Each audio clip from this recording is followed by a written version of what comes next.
Welcome to Green Beauty Conversations, the podcast that challenges you to think about how you buy, use, make, and sell your natural beauty formulations. We tackle topics that will make you think and encourage debate about green beauty with your friends, followers, or customers. I'm your host, Lorraine Dahlmeier. I'm a biologist, chartered environmentalist, and the director of award-winning online organic cosmetic formulation school, Formula Botanica. We have thousands of students in over 150 countries around the world who study with us to become organic beauty formulators and entrepreneurs. Visit our website at formulabotanica.com to try our free formulation training. In today's In Conversation with Formula Botanica episode, we're talking beauty miles and carbon footprints for your cosmetic ingredients. This is a big topic, but with the rise of conscious consumerism, it's also a topic that we need to be talking about. So I'm joined here today by Anna Green, our membership and content coordinator, and we decided that for our first ever podcast, In Conversation with Formula Botanica, we were going to talk about beauty miles, which is quite a meaty topic, I'd say, quite a controversial topic. And so we put it to our community and asked them to tell us what they wanted to hear about beauty miles. So In Conversation with Formula Botanica basically involves us answering the questions that have been put to us by our students. So welcome onto the podcast, Anna. Hello, Lorraine, and thank you for having me. Right, so let's dive straight in, I guess. I suppose the first question would be, what are beauty miles, Lorraine? We're all really interested in knowing this topic. It's a term that I'm starting to see a few more people talk about. So I'm really pleased that we can have this podcast to really shape this conversation before it goes off in a direction that it maybe shouldn't. So to answer your question, you've probably heard of food miles, which measure the distance that your food travels before it reaches your plate. But beauty miles measure the distance that our beauty products are transported from the time of harvesting to processing to manufacturing to retail until basically that lotion ends up on your bathroom shelf. So similar to food miles, beauty miles are, I suppose, one factor that we can potentially use when testing the overall environmental impacts of our beauty formulations. And I'll provide an example in a bit, actually, because I think it'd be quite useful to talk through a more detailed example. But I think that's a sort of a summary of what beauty miles are. I suppose everybody's talking about the topic of sustainability, environmental impact of our purchases. So this is a big topic at the moment that people are thinking about a lot.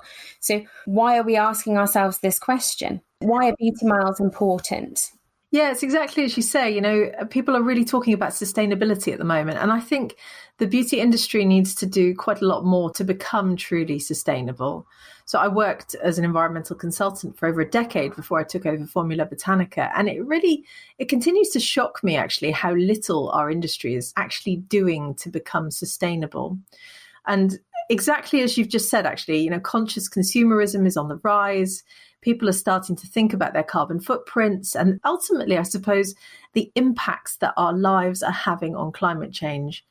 And so I think we need to be talking about topics such as beauty miles to see if they offer the right measurements for determining those impacts. And we need to address these topics and then question the overall impacts of the beauty industry. But I suppose one point I would make just before we start is that I don't use imperial measurements. So talking about miles is a source of great agony for me, but I think it sounds better than beauty kilometers. So we're just going to go with miles in this podcast. So we got some questions from our students, didn't we? We did indeed. We've got quite a few really interesting questions here. So the first question is from Laurie, and she says, how do I go about calculating beauty miles? Well, I spent some time thinking about this, and because not that many people are really talking about this topic in the beauty industry, I really wanted us to frame how we go about this.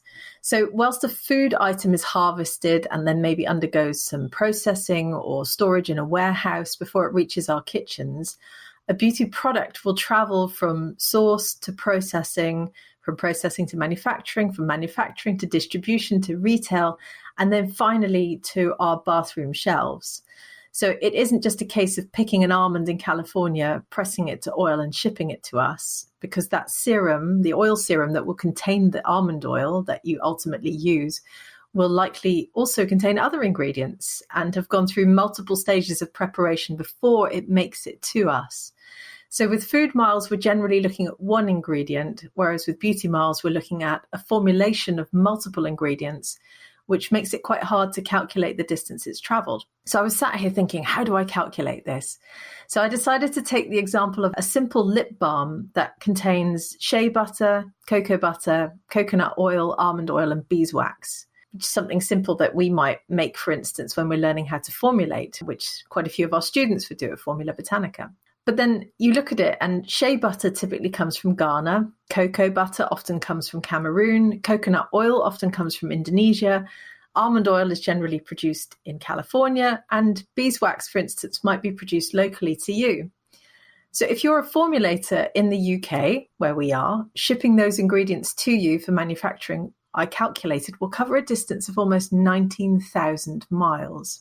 If you're a formulator in the US, that distance rises to more than 23,000 miles.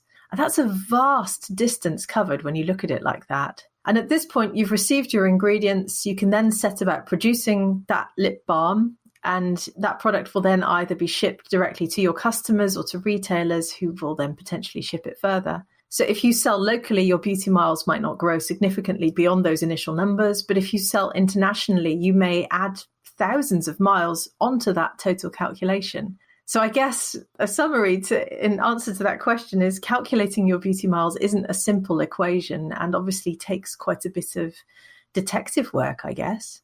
It's a really interesting answer. And I think that was quite a simple formulation. When you think about a very complex formulation, that's going to be a really difficult thing to calculate. So yeah, very interesting indeed. Yeah, I completely agree. I think if you're looking at a more complex formulation, you might have anywhere up to 40 ingredients in some of the lotions and serums you see on the shelf. And yeah, that 23,000 miles may quickly add up to 50 or 100,000 miles even. Our next question is from Sarah. Is it ever possible for a small brand to truly know the miles travelled when buying small volumes from retailers in the early years of business? To buy direct usually requires high volumes, cost, and therefore risks and a lot of detective work. Large brands will have a team dedicated to sourcing. I guess in short, the answer is no, unless you have a direct relationship with your suppliers. So interestingly, I see quite a few of our graduates at Formula Botanica really get to know their suppliers and build up relationships with them directly. Whereas others, of course, decide to outsource everything to manufacturers or buy through resellers of ingredients. So I guess it really depends on how you've set your business up and how you build up your supply chain. Because if you want to think about your carbon footprint and incorporate sustainability into your formulations, you'll need to find ingredient suppliers who you know, who you trust, and I guess who ultimately embody the same ethical principles that you have. So yes, it will definitely require detective work. And I know I said, no, it isn't possible, but it is, as long as you put all that work in. And that's going to be very hard for indie brands, particularly when it's maybe just one formulator.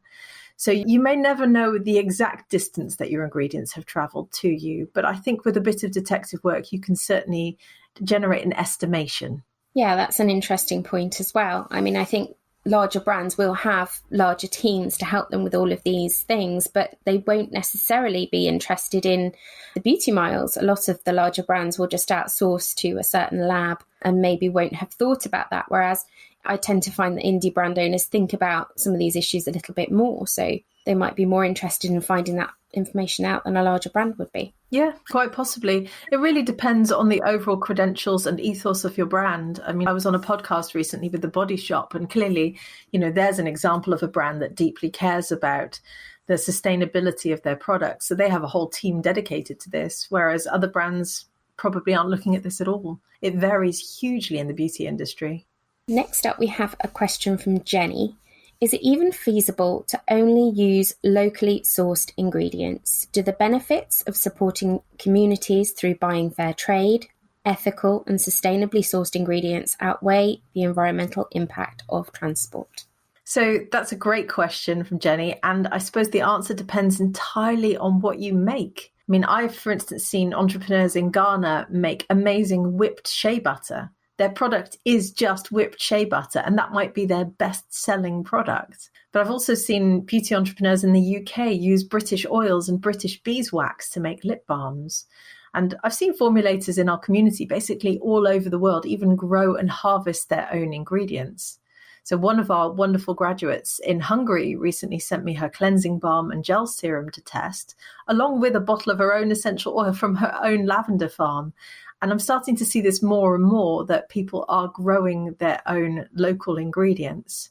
But I guess, do the benefits outweigh the environmental impacts? That can only really be determined on a case-by-case basis. And this is where I think formulators can really shine, by delving into their supply chain, understanding exactly where those ingredients have come from, and building up relationships with their suppliers at the end of the day. So it may well be feasible to only use locally sourced ingredients.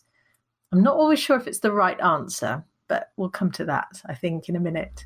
It's a really interesting question from Jenny, because I think it's very difficult to separate environmental impact from also social impact and all of the other things that go along with something like fair trade. So you've got a huge amount of things to think about there that don't just involve the environmental aspect of sourcing. Yeah, you're quite right. Absolutely. Sustainability isn't just about environmental sustainability. It also brings that social element into it. And some of these cooperatives that produce ingredients around the world, they provide employment for hundreds, if not thousands of families. So yeah, that has to be weighed into it too. Violetta asks, which regions of the world produce the most of raw ingredients, and which ingredients exactly? That's a very specific question. So cosmetic ingredients are grown, harvested and produced the world over, as they form part of our global agriculture systems when they're natural and they are harvested, unless, of course, they are synthesized in a lab. So in the example I gave earlier of the lip balm, we used butters from Africa, oils from North America and Asia, and local beeswax. And in reality, there are hundreds of different oils that can be grown all over the world. Although in reality, the beauty industry typically ends up relying on monocultures of palm oil or almond oil, and butters will often come from hotter climates. But then, saying that, many of our functional ingredients ultimately have palm oil or coconut oil at their base, so will again come from those biodiversity hotspots around the world. It really depends on which raw ingredients you're dealing with. I mean, you can harvest herbs from your back garden and distill them into hydrosols. You can probably find someone who's making essential oils in your country. There are probably some kind of carrier oils that are being grown in your country, regardless of where you are. It's just finding those ingredients that mean something to you, means something to your formulation, and then incorporating those into your final beauty products. Really interesting to think about these big monocultures of almond oil and things like that. If you're in a certain part of the world, what is available to you is going to be much broader than other parts of the world. Yes. Okay, Kirsten asks, what is the overall impact of importing ingredients? I do agree with you with what you are talking about. After all, reducing carbon imprint is important. I just know that for me, some ingredients like the fair trade from Africa are not feasible. Shea butter is only sourced from Africa. So if I was a Brit making a cream using butters, what would I use instead? Well, I suppose this question gets to the very heart of what we're talking about today. Are beauty miles really the right measurement for looking at our carbon footprint? So while fresh foods will often be flown to us because they're so perishable, many cosmetic ingredients will be shipped, which obviously has a lower carbon footprint overall. And we've seen this in the food industry. You know, here in the UK, we import a lot of green beans from Kenya, for instance. I know that I sometimes stand in the supermarket and I'm standing there thinking, no, I don't want to buy beans from Kenya. It's so far away. But actually, those beans are grown using manual labor. Nothing is done mechanically. They don't use tractors. They use cow manure as fertilizer. They have low-tech irrigation systems. And in fact, the carbon footprint of those green beans may well be lower than us growing them here in the European Union. So the overall impact really depends on how the ingredients are grown and harvested. And that means that we shouldn't necessarily stop using ingredients that have traveled a long way to get to us. But it does mean that we need to think more about the overall impacts of our supply chains in the beauty industry. And that's a piece of information that's often missing and will really require, again, I come back to it, that detective work where you have to get to know your suppliers and find out what they're actually doing and maybe even go and visit them. Because if you want to build a sustainable beauty brand, creating, amazing formulations with ingredients that are grown far away, I would argue that any ethical brand needs to understand exactly where those ingredients have come from and how they've made it into your final formulation. So it's not an easy question, definitely not. No, definitely. I agree with you there, Lorraine. And I think the consumers are hungry for more information on where things have been sourced. So it's definitely, a big piece of the market that is missing at the moment. Joe asks, what questions should we be asking if the beauty miles were considered not so environmentally friendly? Is it possible to reduce environmental impact and still formulate products customers have come to love, demand, want, or need?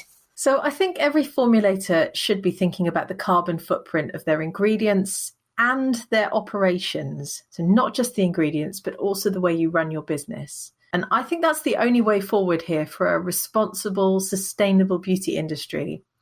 And I think indie brands can lead the way here. And you touched on this earlier, Anna, because indie brands can then start to force the big players to start being more sustainable and to greenwash less. There is still so much greenwashing. And we've seen that indie brands can shape the beauty industry, and I really want indie to lead the way in terms of sustainability. So I think Joe asked what questions we should be asking. So I guess the first question is, where have my ingredients come from? Then how are they grown, harvested, and shipped to me? Do my ingredient suppliers have the same ethical principles as I do? And I suppose the final one is, what is my overall footprint? Now, you may not have an exact figure for that final question, what is my overall footprint? But you can certainly still build up an overall picture as you get to know the provenance of your ingredients and get to know your supply chain. So I would really like to see indie brands lead the way here, because we're an amazing community. In fact, we're a global movement. And I think we can make significant and major change if we start to challenge mainstream greenwashing and also start to spread that information to customers all throughout the beauty industry.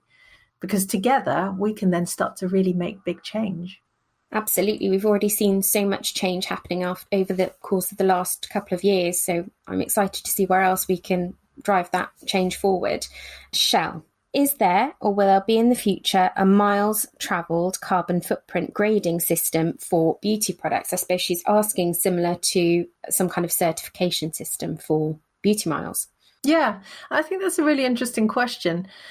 I was giving this some thought, and I think it's unlikely that something like that is going to happen in the future, given the complexities of calculating distance travelled and also overall impact, because as we've seen, the two don't necessarily go hand in hand.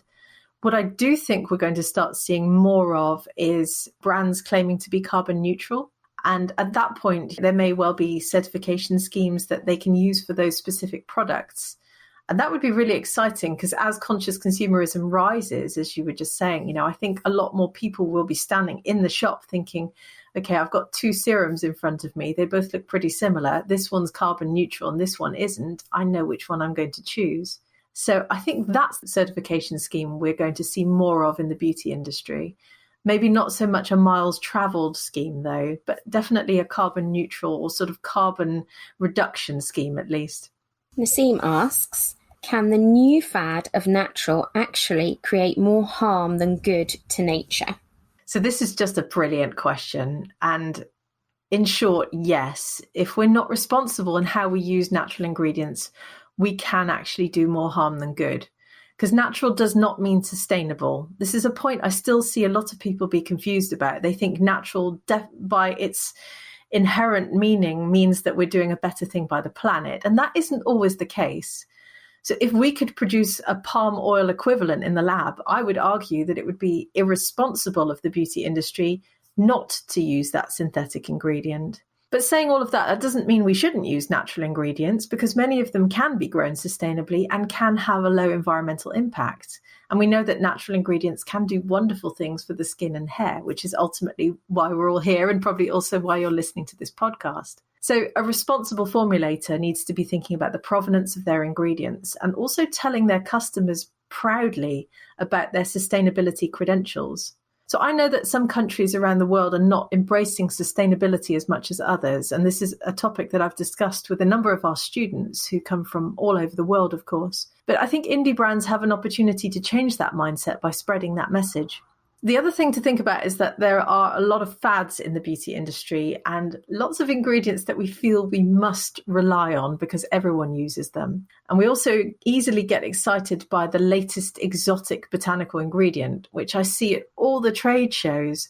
When you're surrounded by these stands that have these beautiful posters up showing you the most incredible botanical ingredients that they've unearthed from a jungle somewhere, when in reality, all of us are surrounded by really interesting plants that are often viewed as weeds, but which can have similar effects on the skin and hair.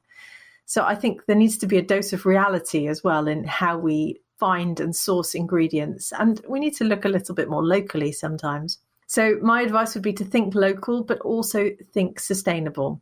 Local doesn't always mean a lower carbon footprint, but it can certainly be an interesting avenue to explore.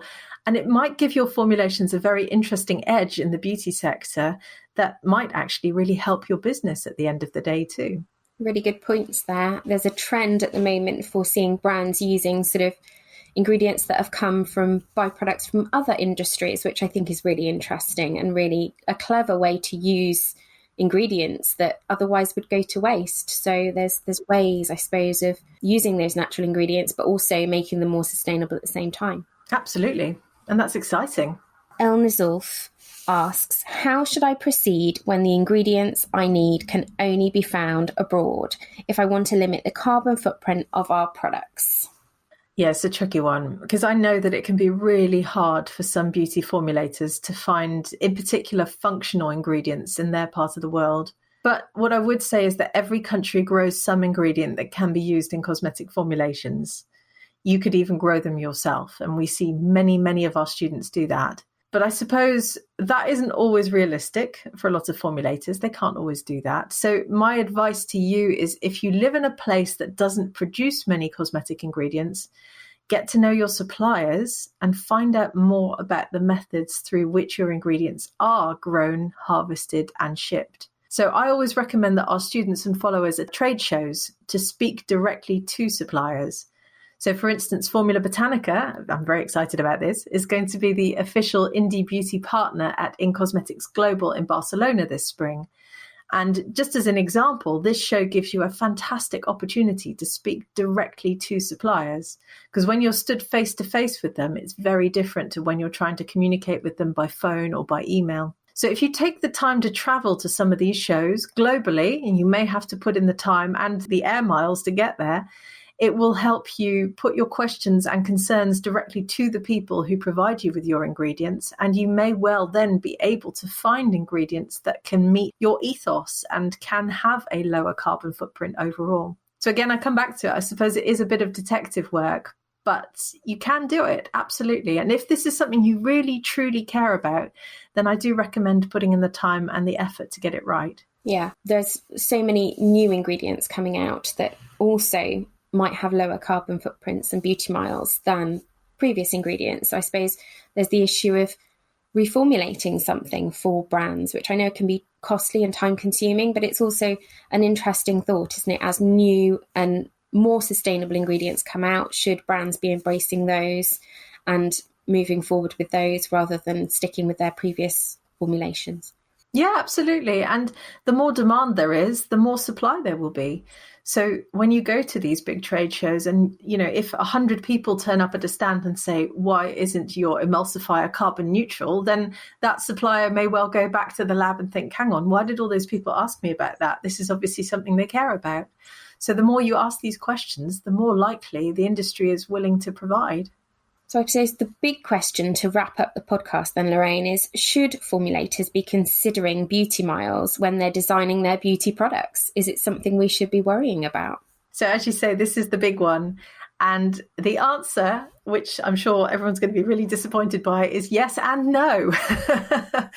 So let's start with the no. Well, as we know, food miles have long been shown not to be the right measurement for looking at your carbon footprint, because you could, for instance, grow a cosmetic ingredient with manual labor, with minimal irrigation and minimal pesticides. And palm oil is a great example of such an ingredient. And that may well then have a lower carbon footprint than an oil, for instance, grown local to us, such as sunflower oil or rapeseed oil here in the EU. But we know that palm oil can have devastating impacts on biodiversity. So it isn't that simple.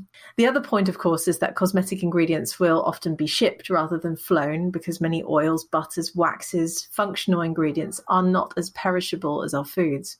But on the other hand, we should be thinking about our overall carbon footprints and then distance traveled, so in that order, when designing and manufacturing our formulations. So yes, is the other side of the answer. We should be considering our beauty miles as part of our overall impact. Are there local ingredients that are grown sustainably that could form part of your beauty brand story? Could you build up long-term relationships with ethical and sustainable suppliers? What is the overall carbon footprint of your formulations and your operations?